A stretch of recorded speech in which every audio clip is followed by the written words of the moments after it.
नमस्कार, रफ्तार मीडिया में आपका स्वागत है। आपके साथ मैं रीना झा बालियान। खबरों का रुख करेंगे, लेकिन उससे पहले एक नजर डालते हैं इस वक्त की हेडलाइंस पर।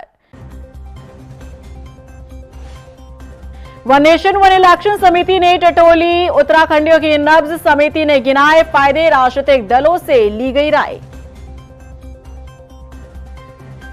हरीश रावत ने किया 2027 का चुनाव नहीं लड़ने का ऐलान। बीजेपी ने हरदा को दिया राजनीति से संन्यास लेने का ज्ञान। सवाल, क्या हरदा की सक्रियता से बीजेपी को लगता है डर? बीजेपी ने मसूरी में निकाली तिरंगा स्वाभिमान यात्रा। ऑपरेशन सिंदूर की सुनाई गाथा। मंत्री गणेश जोशी बोले, भारतीय सेना ने पहलगाम आतंकी हमले का दिया करारा जवाब। और उत्तराखंड में फिर जोर पकड़ने लगी चारधाम यात्रा। तीर्थयात्रियों में दिख रहा उत्साह। एडवांस में हो रही GMVN के गेस्ट हाउस की बुकिंग।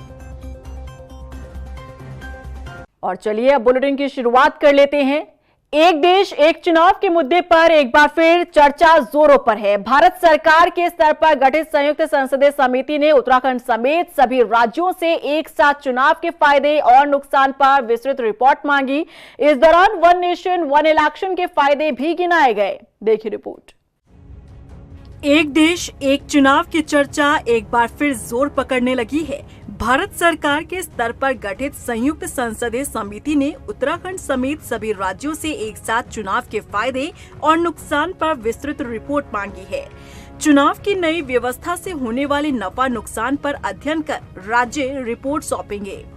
एक देश एक चुनाव के मुद्दे पर रायशुमारी के लिए उत्तराखंड आई संयुक्त संसदीय समिति के अध्यक्ष PP चौधरी ने कहा कि सभी राज्यों के मुख्य सचिवों को 6 महीने के भीतर इन विषयों पर विस्तृत रिपोर्ट देने के निर्देश दिए गए हैं।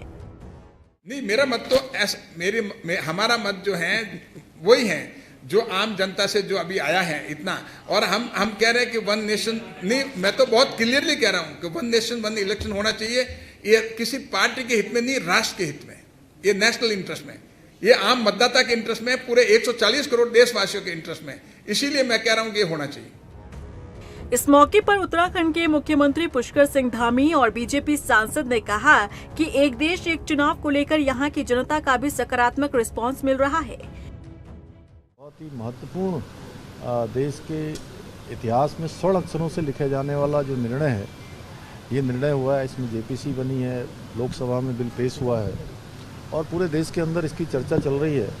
कल से कमेटी यहाँ आई हुई है और कमेटी के सामने हमने राज्य में किस प्रकार से चुनाव में हमें चुनौतियों का सामना करना पड़ता है, कौन कौन से जो जून जुलाई अगस्त सितंबर 4 माह हमारे लिए वर्षा काल वाले, आपदा काल वाले, ऐसे माह का भी हमने जो है अपने राज्य की जो समस्या है उनको बताई है। और एक देश एक चुनाव होने से निश्चित रूप से बहुत बड़ा लाभ देश को भी होने वाला है। और उत्तराखंड में भी सभी जो स्टेक होल्डर्स हैं उनसे बातचीत हो रही है। इसी प्रकार से अन्य प्रदेशों में भी जाने वाले हैं। इससे पूर्व दिल्ली में भी जुडिशरी से जुड़े लोग, अन्य संगठनों से जुड़े लोग, लॉयर से, डॉक्टर से, तमाम लोगों से बातचीत करके पूरे इस तरह से कि पूरे देश का उसमें पार्टिसिपेशन हो और उसके बारे में जानकारी ले रहे हैं। देखते हैं, इस वक्त देश में बड़ा उत्साह है लोगों के अंदर। वन नेशन वन इलेक्शन को लेकर JPC के अध्यक्ष ने कई फायदे गिनाए हैं। उनका कहना है कि ऐसा होने पर देश की अर्थव्यवस्था को 5 लाख करोड़ रुपए का लाभ होगा। सरकारी स्कूलों में शिक्षा पर, श्रमिकों पर, सुरक्षा बलों पर अतिरिक्त दबाव पड़ता है। कारोबारी लिहाज से एक साथ चुनाव होना लाभदायक होगा। अलग अलग चुनाव होने से श्रम बल का भी नुकसान होता है। एक देश एक चुनाव की 5 साल की समय सीमा तय हो जाएगी। अभी कहीं सरकार गिरती है तो राष्ट्रपति शासन लगता है या फिर दोबारा चुनाव होते हैं। नई व्यवस्था में बचे हुए समय के लिए ही नई सरकार बनेगी और फिर 5 साल बाद एक साथ चुनाव होंगे। बता दें कि देश आजाद होने के बाद साल 1951 से 52 और साल 1957, साल 1962 और 67 में लोकसभा चुनाव और विधानसभा चुनाव एक साथ होते थे। इसके बाद व्यवस्था में बदलाव आया। 1984 से लगातार देश में एक साथ चुनाव करवाने के प्रयास जारी हैं, जिसके लिए हर राज्य में अध्ययन किया जा रहा है ताकि समझा जा सके कि आखिर आम जनता की इसमें क्या राय है। रफ्तार मीडिया के लिए देहरादून से आशीष तिवारी के साथ ब्यूरो रिपोर्ट। उत्तराखंड के पूर्व मुख्यमंत्री हरीश रावत ने 2027 में चुनाव नहीं लड़ने का ऐलान किया तो बीजेपी को तंज कसने का मौका मिल गया। हरदा के ऐलान पर बीजेपी प्रदेश अध्यक्ष महेंद्र भट्ट ने हरीश रावत को संन्यास लेने की नसीहत दे डाली। ऐसे में सवाल है कि क्या हरदा की सक्रियता से बीजेपी को डर लगता है? देखिए रिपोर्ट। क्या हरदा की सक्रियता से बीजेपी को लगता है डर? क्या हरदा का एक्टिवनेस बीजेपी पर डाल सकता है असर? हरीश रावत ने किया चुनाव नहीं लड़ने का ऐलान, महेंद्र भट्ट ने दिया संन्यास लेने का ज्ञान। उत्तराखंड में भले ही 2017 के बाद से ही कांग्रेस को हार का सामना करना पड़ता रहा हो, लेकिन इस बात से भी इनकार नहीं किया जा सकता कि परिस्थिति कैसी भी क्यों न रही हो, लेकिन उत्तराखंड की राजनीति में पूर्व मुख्यमंत्री हरीश रावत की सक्रियता कम नहीं हुई। सोशल मीडिया से लेकर पहाड़ तक के भ्रमण हरीश रावत करते रहे हैं, लेकिन इस बीच हरीश रावत के एक बयान ने मानो बीजेपी को राहत पहुंचा दी हो। हाल ही में हरीश रावत ने ऐलान किया कि वो 2027 का चुनाव नहीं लड़ेंगे, बल्कि वो चुनाव लड़वाने में मदद करेंगे। बस फिर क्या था, हरदा के इस बयान पर बीजेपी प्रदेश अध्यक्ष ने उन्हें एक और ज्ञान दे दिया। महेंद्र भट्ट ने हरदा को संन्यास लेने की नसीहत दे डाली। अगर हरीश रावत जी ने कहा कि 2027 में वो चुनाव नहीं लड़ेंगे तो हम इसका स्वागत करते हैं। वैसे भी हरीश रावत जी को कांग्रेस अब कोई गंभीरता से लेती नहीं है और भाजपा ने तो कभी उन्हें गंभीरता से लिया ही नहीं है। मैं जानता हूं कि हरीश रावत जी की ने आज 2 साल पहले ही कांग्रेस की हार को स्वीकृति दे दी है और ये हम बार बार कह रहे हैं कि 27 में भारतीय जनता पार्टी तीसरी बार रिपीट होकर आएगी। अच्छा होता हरीश रावत जी जहां चुनाव लड़ने की घोषणा करते, साथ ही ये कह देते कि मैं अब राजनीतिक क्षेत्र से संन्यास ले रहा हूं। आज अनेकों खिलाड़ी अपने खेल क्षेत्र से संन्यास राजनीतिक खेल के रूप में उन्होंने लिया है और मैं चाहता हूं हरीश रावत जी कांग्रेस से ही नहीं, राजनीति से भी उनको अब संन्यास लेना चाहिए। अब बीजेपी प्रदेश अध्यक्ष के इस बयान से सवाल उठने लगे हैं कि क्या उत्तराखंड की राजनीति में हरीश रावत की सक्रियता से बीजेपी को डर लगता है?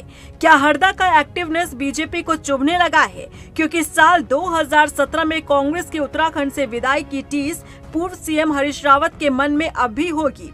समूचे कांग्रेस पार्टी के साथ ही उन्हें भी पूरी उम्मीद थी कि 2022 में सत्ता पर वापसी होगी, लेकिन समीकरण और राजनीति दोनों ही धरी रह गई।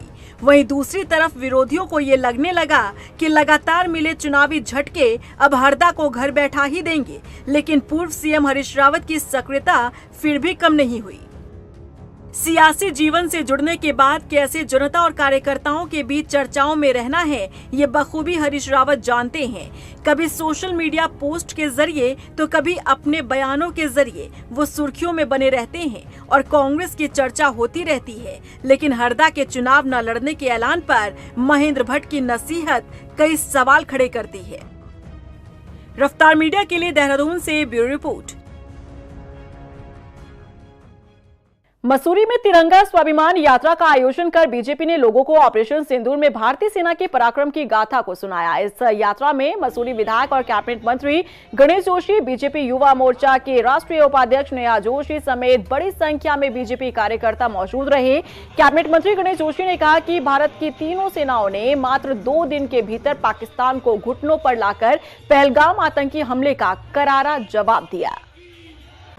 तीनों सेनाओं ने, नौसेना, थल सेना और जल सेना ने ऑपरेशन सिंदूर के तहत मात्र 2 दिन के अंदर पाकिस्तान को घुटने पर ला दिया। उसके 9 एयरबेस तबाह कर दिए, उसकी 20 चौकियां तबाह कर दी। जहां मात्र भारत के 5 सैनिक शहीद हुए, वहीं पाकिस्तान के 50 सैनिक मारे गए, 100 आतंकवादियों को मारा गया और 2 दिन अगर युद्ध होता तो पाकिस्तान टूटने की कगार पर था। अपने जवानों को, अपनी सेना को ये एक मैसेज देने के लिए कि हम हर पल आपके और आपके परिवारों के साथ खड़े हैं। आप जो बलिदान, जो त्याग हमारे लिए करते हैं, उसके लिए हम सदा आपके कृतज्ञ रहेंगे और ऐसे नागरिक बनने की कोशिश करेंगे जिससे आपको भी हम पर उतना ही गर्व हो जितना हमें आप पर गर्व हो। ये संदेश देने के लिए, धन्यवाद देने के लिए आज मसूरी पूरा सड़कों पे उमड़ा है। उत्तराखंड में चारधाम यात्रा में लगातार तीर्थ यात्रियों के पहुंचने का सिलसिला जारी है। जीएमवीएन के गेस्ट हाउस की लगातार बुकिंग हो रही है। जीएमवीएन के एमडी विशाल मिश्रा ने बताया कि अभी तक 27 करोड़ रुपए की बुकिंग हो चुकी है। ऑनलाइन और ऑफलाइन दोनों माध्यम से तीर्थ यात्री अपनी बुकिंग करा सकते हैं। साथ ही मेक माई ट्रिप के जरिए भी जीएमवीएन के गेस्ट हाउस की बुकिंग हो सकती है। और इसके साथ ही उन्होंने ये भी बताया कि आतंकी हमले का शुरुआत में यात्रा पर असर देखने को मिला था, लेकिन अब फिर से तीर्थ यात्रियों में उत्साह दिख रहा है। इस बार यात्रा को लेकर के काफ़ी अच्छा उत्साह देखने को मिला है। हमारी वेबसाइट के माध्यम से, हमारे यात्रा ऑफिस के माध्यम से, ऑफलाइन ऑन द स्पॉट सभी तरीके की बुकिंग के जो माध्यम है वो खुले हुए हैं। जीएमवीएन और मेक माई ट्रिप का अपना एक एग्रीमेंट है, तो मेक माई ट्रिप के माध्यम से भी बुकिंग हो रही है। क्योंकि आज की जो युवा पीढ़ी है वो डिजिटल माध्यम से, ऑनलाइन माध्यम से और सोशल मीडिया पर एक्टिव रहती है, तो उस हिसाब से हम लोगों ने मेक माई ट्रिप की भी मदद ली है। तो पिछले साल जो डेटा मेरे पास है, पिछले साल 2024-25 में करीब हम लोगों ने 58 करोड़ के आसपास हमको अर्निंग हुआ था। और अभी हमारा जो आज तक का डेटा है 23 मार्च तक का, वो करीब हमने 27 करोड़ रुपए हमारे अकाउंट्स में आ चुके हैं। और बहुत सारी बुकिंग हमारी एडवांस में बुक है, सितंबर महीने तक की एडवांस में बुक है। 38वें राष्ट्रीय खेल में उत्तराखंड के विजेता और इंटरनेशनल स्तर पर बेहतर प्रदर्शन करने वाले खिलाड़ियों को जल्द धनराशि मिलने जा रही है। इसके लिए शासन ने 15 करोड़ की धनराशि स्वीकृत की है। खेल विभाग के निदेशक प्रशांत आर्य ने बताया कि विजेता खिलाड़ियों द्वारा 31 मई तक आवेदन मांगे गए हैं, जबकि अभी तक काफी संख्या में आवेदन आ चुके हैं और इसके बाद स्क्रूटनी टीम आवेदनों की जांच पड़ताल करेगी। वहीं जून में एक कार्यक्रम आयोजित कर पदक विजेताओं को ये धनराशि दी जाएगी। कैश अवार्ड के लिए हमारे जो खिलाड़ी थे राष्ट्रीय खेल और अन्य जो भी वर्ल्ड चैम्पियनशिप और नेशनल चैम्पियनशिप है या अन्य उसके समकक्ष जो इवेंट्स थी, उसमें जो हमारे पदक विजेता हैं उनके लिए शासन से पैसा रिलीज़ हुआ है। और हमने 31 तारीख तक आवेदन का समय सभी खिलाड़ियों को दिया था, क्योंकि आवेदन करना होता है, उस आवेदन में उनको अपनी उपलब्धि देनी होती है, एसोसिएशन के रिकमेंडेशन भी उसमें होती है। साथ ही जो कोचेस जिनके अंडर में उन्होंने ट्रेनिंग ली थी और वो इस मुकाम तक पहुँचे जहाँ वो मेडल ले पाए, तो कोचेस के बारे में भी उनको अपना डेटा देना होता है। तो 31 तक का ये हमारा प्रोसेस है जो अभी चल रहा है।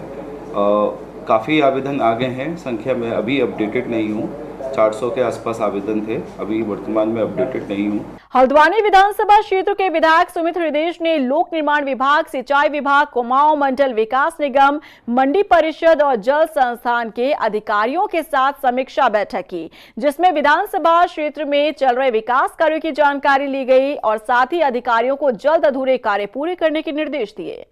चयनित मेरे को हल्द्वानी की महान जनता ने करा है, तो जो विधायक निधि का वितरण हुआ है उस विधायक निधि के लोकार्पण नहीं हो पाए संपन्न। तो मैंने उनको निर्देश दिए कि सबसे पहले तो जो लोकार्पण 2022 से लेके अभी तक, मेरे हिसाब से, अब हो सकता है शायद मैं गलत हूँ, लेकिन इस प्रदेश में विधायक निधि खर्च करने में सबसे तेज़ मैं ही रहा हूँ। और हमारा प्रयास यही रहता है कि जो विधायक निधि है और जो त्वरित यहाँ पे आवश्यकताएँ होती हैं उनको हम पूर्ण कर पाएँ, तो वही मैंने पहले निर्देश दिए। पर उसके बाद अवश्य, क्योंकि गर्मी का सीज़न आने वाला है, आ ही गया है, पानी की आपूर्ति कैसे होगी, जल संस्थान से मैंने डिस्कशन करा, उनके जो कुछ प्रस्ताव है मैंने कहा मेरे लायक जो हो आप मुझे बताइए। उत्तराखंड में रह रहे बंगाली समुदाय के मेधावी छात्र छात्राओं की स्कॉलरशिप पिछले कई सालों से रोक ली गई और अब इस मुद्दे को लेकर उधम सिंह नगर में बीजेपी और कांग्रेस के बीच बयानबाजी हो रही है। जहां एक तरफ कांग्रेस ने धामी सरकार पर बंगाली विरोधी होने का आरोप लगाया, तो वहीं बीजेपी विधायक शिव अरोड़ा का कहना है कि मेधावी छात्रों को जल्द ही छात्रवृत्ति मिलना शुरू हो जाएगी।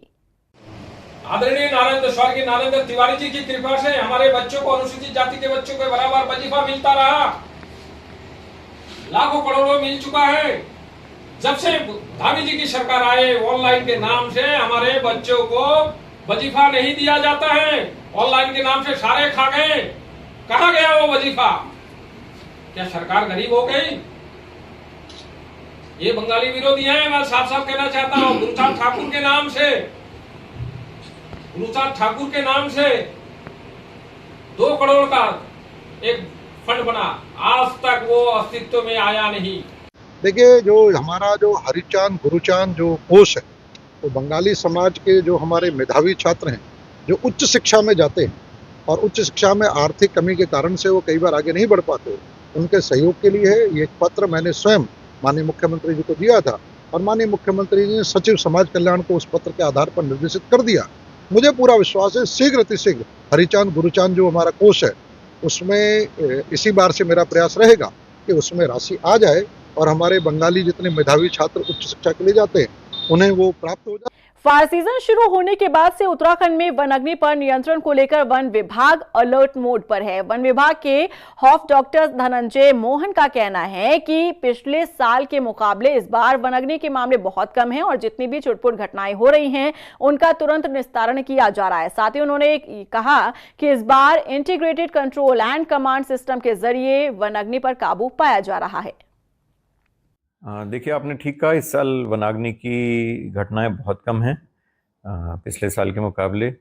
और हम लोग की तैयारी पूरी है और इस वर्ष भी हमने चाहे हमारे क्रूज स्टेशन हों, चाहे फायर वॉचर्स का एंगेजमेंट हो, चाहे अन्य तैयारियां हों, वो पूरी हमारी बिल्कुल मुस्तैद हैं और हमारे फील्ड कर्मी भी पूरी तरह से तैयार हैं और जो भी छुटपुट घटनाएं हो रही हैं उनका तुरंत निवारण किया जा रहा है। In shortest possible time, in minimum response time हमारी टीम्स वहाँ पहुँच के जो भी वनाग्नि की घटनाएं होती हैं उसको नियंत्रित करते हैं। और इस साल तो हमने बहुत सारे नवाचार किए हैं जो कि निसंदेह हमें और ज़्यादा मदद कर रहे हैं, चाहे वो डिजिटल मैनेजमेंट हो, ऐप और integrated control and command system के माध्यम से। देहरादून और हरिद्वार में आरटीओ विभाग द्वारा छोटे बच्चों में यातायात नियमों की जागरूकता बढ़ाने के लिए ट्रैफिक पार्क का निर्माण कराया जा रहा है। आरटीओ अधिकारी संदीप सैनी और अनीता चमोला ने देहरादून सहस्त्रधारा रोड में बन रहे पार्क का निरीक्षण किया। आरटीओ अधिकारियों के मुताबिक इस पार्क का 70% निर्माण कार्य पूरा हो चुका है और जल्द ही पूरी तरह से ये पार्क बनकर तैयार हो जाएगा। परिवहन विभाग द्वारा जो हमारे प्रमुख नगर हैं हरिद्वार और देहरादून में फर्स्ट स्टेज में चिल्ड्रन ट्रैफिक पार्क, स्कूली बच्चों को ट्रैफिक नियमों के प्रति जागरूक करने के लिए ट्रैफिक अवेयरनेस पार्क की स्थापना की जा रही है।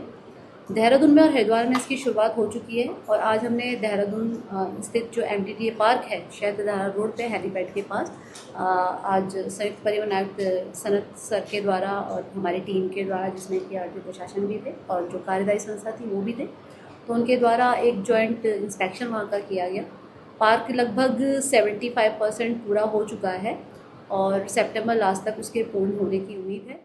लोहाघाट के कांग्रेसी विधायक खुशहाल सिंह अधिकारी के प्रयासों से 25 साल के बाद विधानसभा के गल्ला गांव तक सड़क पहुंची और सड़क मार्ग के बनने से गांव के 40 परिवारों को आवाजाही में आसानी होगी और ग्रामीणों ने गांव तक सड़क पहुंचाने के लिए लोहाघाट विधायक का आभार जताया। बता दें कि बाराकोट मुख्य सड़क से 2 किलोमीटर लंबी सड़क गाँव तक पहुंची है। खुशहाल सिंह अधिकारी जी का धन्यवाद करता हूँ, जो हमने सपने में भी नहीं सोचा था कि यहाँ रोड आएगी। बड़ी बड़ी सरकारें आई, बड़े बड़े विधायक आए, लेकिन हमारा सपना साकार विधायक जी के इनके उससे हुआ। हम आगे भी इनको मतलब पूरा सपोर्ट करेंगे।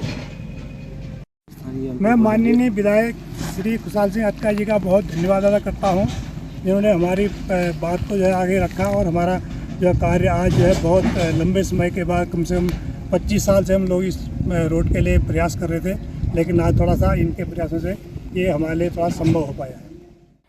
रुड़की के मंगलौर कोतवाली क्षेत्र में 21 मई की रात को बारात में 2 पक्षों में हुए विवाद के बाद एक युवक की हत्या में शामिल 5 आरोपियों को गिरफ्तार कर लिया गया। एसएसपी परमेंद्र सिंह डोभाल ने बताया कि 21 मई की रात को मंगलौर से मुजफ्फरनगर लौटते समय कुछ बारातियों में आपस में विवाद हो गया था। इस घटना में एक युवक की चाकू से गोदकर हत्या कर दी गई थी। 25 तारीख को मंगलौर में समर हत्याकांड के रूप में एक दर्दनाक हादसा हुआ था, जिसमें एक समर नामक एक व्यक्ति की चाकुओं से गोद के निर्मम तरीके से हत्या कर दी गई थी। इसमें 6 लोग लगातार अभी फरार चल रहे थे जो नामजद थे। इसमें पुलिस ने 5 लोगों को पकड़ने में सफलता प्राप्त हुई है। उनसे पूछताछ में ये बात क्लियर हुई, ये बात निकल के सामने आई कि मंगलौर पठानपुरा से एक शादी जो एक बारात यहाँ से मुजफ्फरनगर गई थी, वहाँ पर स्नो स्प्रे को लेके इनके बीच में आपस में विवाद हुआ था। तो वहाँ पर कुछ लोगों के द्वारा बीच में पड़ के उस विवाद को सुलझा लिया गया था, लेकिन दोनों ही पक्ष वापसी में एक ही गाड़ी में जब वापस आ रहे थे, इनके बीच में फिर दोबारा से मनमुटाव हुआ। दोबारा से फिर आपस में इनका झगड़ा स्टार्ट हुआ, जिसमें एक पक्ष द्वारा यहाँ पर अपने यहाँ फ़ोन करके अन्य लोगों को एकत्रित किया गया और मंगलौर आते वक्त इस गाड़ी को रोक के इनके साथ मारपीट हुई। मारपीट में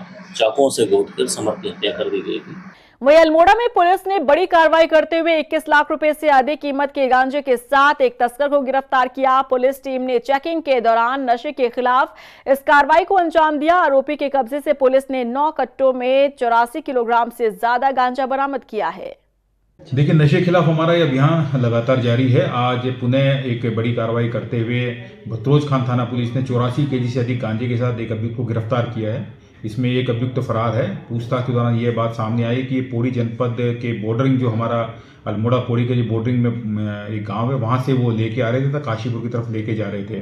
जो पूरा ये गांजा, इसकी कीमत 20 लाख से भी 22 लाख से भी अधिक की ये आंकी जा रही है।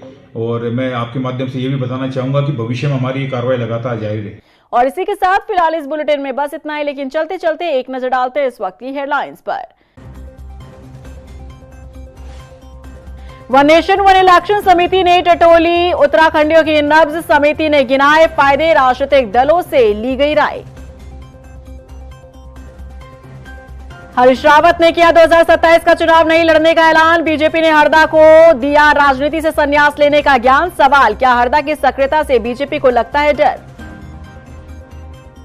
बीजेपी ने मसूरी में निकाली तिरंगा स्वाभिमान यात्रा। ऑपरेशन सिंदूर की सुनाई गाथा। मंत्री गणेश जोशी बोले, भारतीय सेना ने पहलगाम आतंकी हमले का दिया करारा जवाब। और उत्तराखंड में फिर जोर पकड़ने लगी चारधाम यात्रा। तीर्थयात्रियों में दिख रहा उत्साह। एडवांस में हो रही GMVN के गेस्ट हाउस की बुकिंग।